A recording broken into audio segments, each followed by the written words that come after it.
Hello everyone, welcome back to my channel. आज मैं आप सबके साथ शेयर करने वाली हूँ मैक्रो टीचिंग लेसन प्लान। हम लेसन प्लान को स्टार्ट करें उससे पहले हम उसका फॉर्मेट देख लेते हैं। जब भी हमें मैक्रो टीचिंग लेसन प्लान बनाने होते हैं तो सबसे पहले हम उसका फॉर्मेट तैयार करते हैं। तो सबसे पहले हम ऊपर हेडिंग लगाएंगे बृहद शिक्षण पाठ योजना। इसके बाद दिनांक, जिस भी दिनांक में आप जिस भी क्लास में ये लेसन प्लान पढ़ाएंगे आप उसकी दिनांक डालेंगे। विद्यालय के नाम, जहाँ पर आप मैक्रो टीचिंग करेंगे आप उस विद्यालय का नाम डालेंगे। इसके बाद विषय, तो आप कौन सा विषय पढ़ाने वाले हैं आप उस विषय का नाम डालेंगे। प्रकरण, आप उस विषय का कौन सा टॉपिक पढ़ा रहे हैं तो हम टॉपिक का नेम इधर डाल देंगे। इसके बाद कक्षा, आप किस क्लास में पढ़ा रहे हैं। फिर आएगा चक्र, आपने कौन सी क्लास में वो लेसन प्लान पढ़ाया है। कालांश, जितने भी मैक्रो टीचिंग के लेसन प्लान होते हैं इन सब की जो समय अवधि होती है वो 35 मिनट्स की होती है। इसके बाद इसका फॉर्मेट तैयार करने के लिए हमें पहले पेज पर, जो हमारा पहला पेज है, इसके लिए हमें करना ये होता है कि हमें 3 मेन कॉलम बनाने होते हैं। सबसे पहले शिक्षण बिंदु, दूसरा शिक्षण उद्देश्य, फिर विधि, प्रविधि, सहायक शिक्षण सामग्री। शिक्षण बिंदु में जो हमारा टॉपिक रहता है हम उस टॉपिक का नेम डाल देते हैं। तो हमारा टॉपिक है कोशिका, तो इधर हम कोशिका लिख देंगे। इसके बाद शिक्षण उद्देश्य आते हैं। अगर हम बात करें शिक्षण उद्देश्य की तो हमारे शिक्षण उद्देश्य टोटल 6 होते हैं। तो अब हम बारी बारी करके एक एक शिक्षण उद्देश्य देख लेंगे और मैं उनको आपके लिए एक्सप्लेन भी करती जाऊंगी। तो सबसे पहला जो शिक्षण उद्देश्य होता है वो होता है ज्ञानात्मक उद्देश्य। ज्ञानात्मक उद्देश्य के अंदर हमें लिखना होता है छात्रों को विषय वस्तु से संबंधित ज्ञान प्रदान करना। आई रिपीट अगेन, ज्ञानात्मक उद्देश्य के अंदर हमें लिखना है छात्रों को विषय वस्तु से संबंधित ज्ञान प्रदान करना। इसके बाद दूसरे नंबर पे आता है अवबोधात्मक उद्देश्य। तो अवबोधात्मक उद्देश्य में हमें लिखना है छात्रों को विषय वस्तु में दी गई संबंधित तथ्यों का बोध कराना। इसके बाद हम लिखेंगे तीसरे नंबर का जो उद्देश्य आएगा वो होगा अनुप्रयोगात्मक उद्देश्य। तो इसमें हमें लिखना है छात्रों को विषय वस्तु में दी गई विशिष्ट बातों का अपने जीवन में प्रयोग करना सिखाना। फोर्थ नंबर पे है कौशलात्मक उद्देश्य। तो इसमें हम लिखेंगे छात्रों के अंदर विशिष्ट कौशल विकसित करना। फिफ्थ नंबर पे आता है अभिवृत्त्यात्मक उद्देश्य। तो इसमें हम लिखेंगे छात्रों में विज्ञान विषय के प्रति सकारात्मक एवं वैज्ञानिक अभिवृद्धि उत्पन्न करना। 6 नंबर पे आएगा अभिरुचियात्मक उद्देश्य। तो इसमें हम लिखेंगे छात्रों को विज्ञान विषय के अध्ययन के प्रति रुचि उत्पन्न करना। अब जो हमारा तीसरा कॉलम था विधि, प्रविधि, सहायक शिक्षण सामग्री, इसमें हमें अब कुछ एंट्रीज करनी है। विधि मतलब जब हम लेसन प्लान पढ़ाएंगे तो हम कौन कौन सी विधियों का उपयोग करेंगे, तो हम उन विधियों का यहाँ पर नाम डाल देंगे। तो सबसे पहले रहेगी व्याख्यान विधि, इसके बाद प्रदर्शन विधि।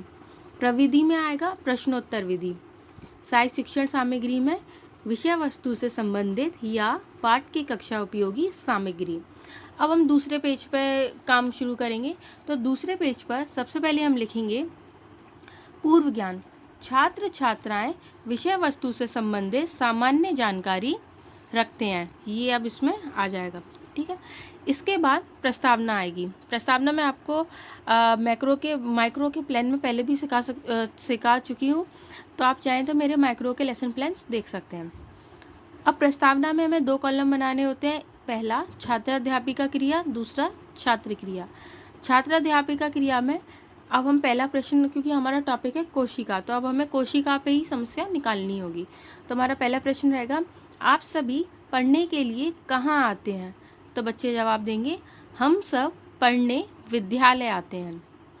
दूसरा सवाल विद्यालय का निर्माण किन चीज़ों से मिलकर होता है। आप चीज़ों की जगह पे वस्तु भी कर सकते हैं। तो बच्चे जवाब देंगे ईंट, सीमेंट, पत्थर आदि। अब तीसरा सवाल आएगा जिस प्रकार विद्यालय का निर्माण ईंट पत्थर से होता है उसी प्रकार हमारे शरीर का निर्माण किससे होता है। तो बच्चे जवाब देंगे हमारे शरीर का निर्माण कोशिका से होता है। अब बच्चों ने ये तो बता दिया कोशिका से होता है, लेकिन बच्चों को ये नहीं पता होगा कि कोशिका होती क्या है और कोशिका कैसे बनती है। तो अब आखिरी प्रश्न आ गया कोशिका से आप क्या समझते हैं।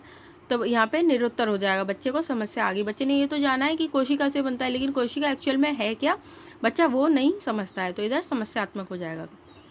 इसके बाद हम एक उद्देश्य कथन देंगे। इसमें हम लिखेंगे आज हम लोग कोशिका के बारे में अध्ययन करेंगे। इस तरीके से हमारे दूसरे पेज का काम भी ख़त्म हो जाएगा और प्रस्तावना निकल जाएगी। अब हम तीसरे पेज पर आएंगे। ये तीसरा पेज है और इसके सामने फोर्थ पेज का काम है। तीसरे पेज पर आएगा प्रस्तुतिकरण। प्रस्तुतिकरण में हम क्या करेंगे, हम इसमें 3 मेन कॉलम बनाएंगे। सबसे पहले शिक्षण बिंदु, दूसरा अपेक्षित व्यवहार परिवर्तन, तीसरा छात्राध्यापिका कथन, और इसी के सामने बनेंगे फोर्थ पेज पर छात्र क्रिया, विधि प्रविधि, सहायक शिक्षण सामग्री और श्याम पट्ट कार्य के कॉलम। इधर हम शिक्षण बिंदु में हमारा जो टॉपिक है हम वो डाल देंगे। हमारा टॉपिक है कोशिका। अब हम क्या करेंगे, अपेक्षित व्यवहार परिवर्तन। पहला था हमारा शिक्षण उद्देश्य कि हमारे क्या क्या शिक्षण उद्देश्य होने चाहिए। अगर हमारे ये शिक्षण उद्देश्य हैं तो इसके बाद अब बच्चों के कुछ व्यवहार परिवर्तन होंगे। तो वो जो व्यवहार परिवर्तन है ये भी 6 हैं, इधर 5 हैं और इधर ये भी 6 हैं, इसमें मैंने लिखा नहीं है। अब हम 5 देख लेते हैं। सबसे पहले ज्ञानात्मक उद्देश्य। ज्ञानात्मक उद्देश्य में सबसे पहले रहेगा छात्र छात्राएं पाठ से संबंधित ज्ञान प्राप्त कर सकेंगे। इसके बाद आएगा अवबोधात्मक उद्देश्य है, तो इसमें हम लिखेंगे छात्र छात्राएं विषय वस्तु से संबंधित विशिष्ट तथ्यों का बोध कर सकेंगे। 3rd नंबर पे आएगा अनुप्रयोगात्मक उद्देश्य है, तो इसमें हम लिखेंगे छात्र छात्राएं विषय वस्तु से संबंधित विशिष्ट ज्ञान का अपने जीवन में उपयोग कर सकेंगे। 4th नंबर पे आएगा कौशलात्मक उद्देश्य, तो वो होगा छात्र छात्राओं ने विषय वस्तु के माध्यम से विशिष्ट कौशल विकसित कर सकेंगे। 5th नंबर पे आएगा अभिवृत्त्यात्मक उद्देश्य, तो इसमें लिखा जाएगा छात्र छात्राओं में विज्ञान के प्रति सकारात्मक अभिवृत्ति उत्पन्न हो सकेगी। अब हम तीसरे कॉलम पे आएंगे जो कि होगा छात्राध्यापिका कथन। तो इसमें सबसे पहले रहेंगे विकासात्मक प्रश्न। विकासात्मक प्रश्न वह प्रश्न हैं जो कि हम हमारे मेन टॉपिक को पढ़ाने से पहले उनके आसपास की जितनी भी जानकारी है उन्हें जुटाने के लिए करते हैं। तो सबसे पहले हमारा प्रश्न रहेगा हमारे शरीर का निर्माण किससे हुआ है, तो बच्चे जवाब देंगे कोशिका से, क्योंकि ये पहले ही बच्चों को पता चल चुका है कि हमारे शरीर का निर्माण किससे हुआ है, कोशिका से।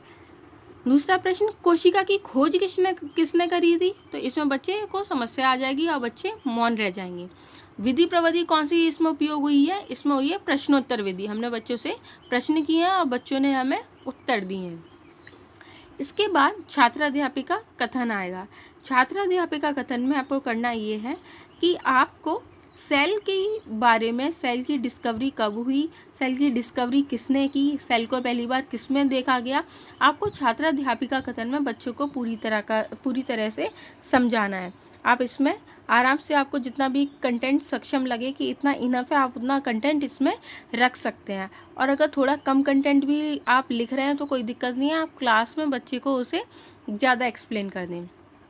अब इधर छात्र क्रिया में आएगा, जब क्या आएगा, जब बच्चों को आप एक्सप्लेन कर रहे होंगे तो इधर आएगा छात्र छात्राएं ध्यानपूर्वक सुनेंगे। और इधर विधि प्रविधि में आएगा व्याख्यान विधि, क्योंकि इधर आपने बच्चों को एक्सप्लेन किया तो वो व्याख्यान विधि हो गई। और प्रदर्शन विधि, आपने जो बच्चों को एक्सप्लेन किया उससे रिलेटेड आप बच्चों को कुछ शो भी करेंगे, तो इधर आएगी एक सहायक शिक्षण सामग्री। इसमें सहायक शिक्षण सामग्री में आप बच्चों को कुछ डायग्राम की मदद से समझा सकते हैं। जैसे कि इधर बनाया गया है मानव शरीर की विभिन्न कोशिकाएं। पहली शुक्राणु बनाया है, दूसरा तंत्रिका कोशिका बनाई गई हैं, फिर चिकनी पेशी कोशिकाएं बनाई हैं। आप इनके अलावा भी कुछ और भी बना सकते हैं। फिर इधर श्याम पट्ट कार्य आएगा, क्योंकि आप जब बच्चों को पढ़ा रहे होंगे तो आप बच्चों को कुछ श्याम पट्ट पर एक्सप्लेन भी करेंगे। आप बच्चों को कुछ इंपॉर्टेंट पॉइंट्स होंगे वो लिख करके भी दिखाएंगे।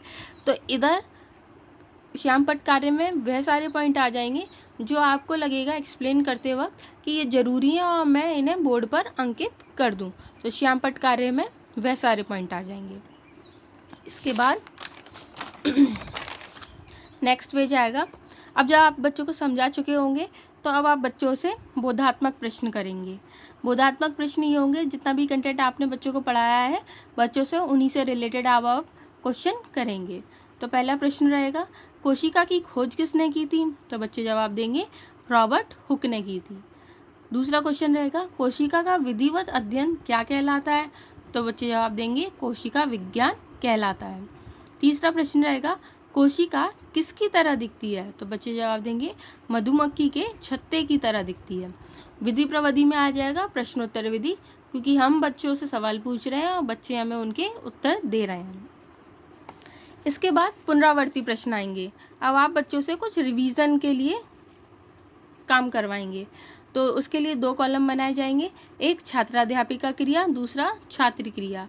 पुनरावर्ती प्रश्नों की एक खासियत बात यह है कि आप इसमें कुछ भी किसी भी टाइप के क्वेश्चन डाल सकते हैं। फॉर एग्जांपल आप इसमें ऑब्जेक्टिव टाइप क्वेश्चन डाल सकते हैं, आप इसमें ट्रू फॉल्स डाल सकते हैं, आप इसमें filling in the blanks, matching, short answer type, जो आपको ठीक लगे अपने टॉपिक से रिलेटेड आप उस तरीके के क्वेश्चन इसमें रख सकते हैं।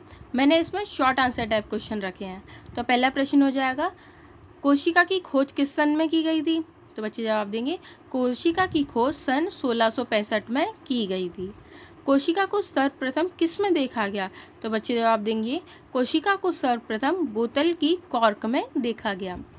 तीसरा प्रश्न आएगा कोशिका शब्द किस भाषा से लिया गया है, तो बच्चे जवाब देंगे कोशिका शब्द लैटिन भाषा से लिया गया है।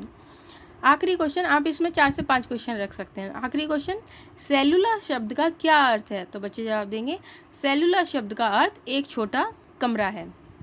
इसके बाद अब 4th नंबर का जो काम रहेगा वो होगा कक्षा कार्य एवं निरीक्षण कार्य। तो इसमें आपको करना क्या है, आप लिखेंगे छात्र अध्यापिका कक्षा कार्य का निरीक्षण करेंगे और श्यामपट्ट के कार्य को छात्रों को कॉपी में लिखने को कहेंगी। अगर आप मेल टीचर हैं तो आप लिखेंगे कहेंगी।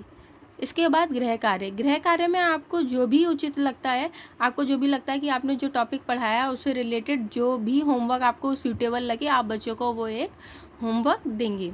इधर आएगा छात्र मनुष्य के शरीर में पाई जाने वाली कोशिकाओं को सूचीबद्ध कर उनके कार्यों का अध्ययन करें। जब आप इतना काम कर देंगे तो इसके बाद 2 कॉलम बनाए जाएंगे, एक पर्यवेक्षक टिप्पणी का, दूसरा पर्यवेक्षक हस्ताक्षर का। जो टीचर आपको क्लास में बैठ करके चेक करेंगे कि आप कैसा पढ़ा रहे हैं, वो यहाँ पर आपको एक टिप्पणी लिख करके देंगे और अपने सिग्नेचर करके देंगे। इस तरीके से हमारा मैक्रो का लेसन प्लान फॉर कोशिका फिनिश हो जाएगा। Thank you.